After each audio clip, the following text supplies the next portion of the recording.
How to block notification on your Samsung S26 Ultra. Let's start the video. First of all, go to app library. Here click on Gaming Hub app.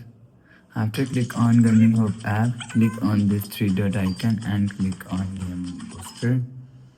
After click on Game Booster, so here showing you block during game. Click on block during game.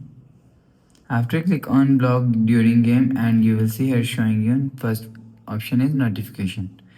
If you want to block notification, so turn on this button. After turn on this button, you will see your problem is solved. After the process, go back to home screen. So that's how you can block notification on your Samsung S26 Ultra. If you like the video, please subscribe. Thanks for watching.